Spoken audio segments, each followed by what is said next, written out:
Les tambours de Nucassia. Dans la vallée fertile de Nucassia, un petit village entouré de collines rouges et de forêts denses, le vent portait toujours un parfum de terre humide et de bois brûlé. Là-bas, les nuits n'étaient jamais silencieuses. Les grillons chantaient, les hiboux guettaient, et parfois les tambours sacrés résonnaient mystérieusement depuis la colline interdite. On disait que ces tambours étaient ceux des anciens esprits, gardiens du village, et qu'ils ne devaient jamais être imités par un être humain. Les anciens racontaient, celui qui osera défier la voix des tambours verra son âme tourmentée.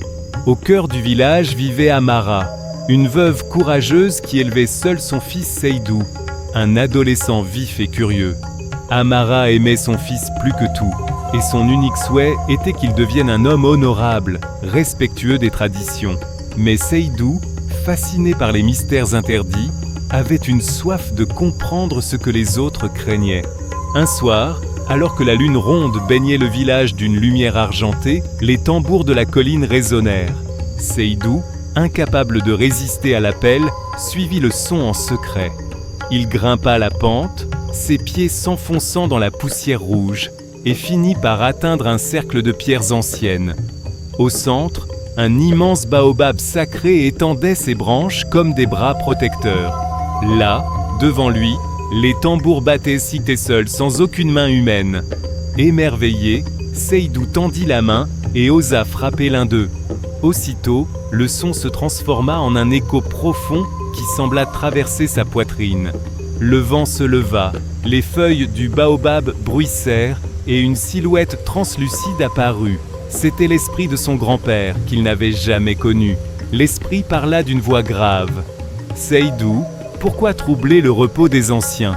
Le jeune garçon tremblant répondit « Je voulais comprendre, je voulais savoir pourquoi vous nous parlez la nuit. » Alors l'esprit lui révéla une vérité que personne n'avait jamais osé dire. Le village avait été bâti sur la tombe d'un ancien royaume, détruit par la trahison.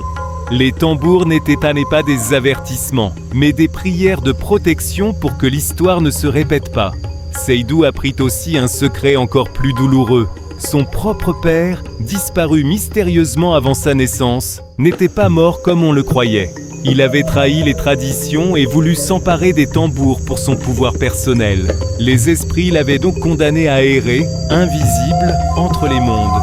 Boulevard de larmes, Seydou redescendit au village et raconta tout à sa mère. Amara tomba à genoux, la gorge serrée par le chagrin, mais elle serra son fils dans ses bras et dit « Nous ne choisissons pas le passé, Seydou, mais nous pouvons protéger l'avenir. » Le lendemain, les anciens convoquèrent une cérémonie sous le grand fromager du village. Seydou fut invité à frapper le tambour sacré devant toute la communauté, non pour défier, mais pour honorer. Lorsqu'il le fit, le son se répandit comme une onde chaude dans l'air.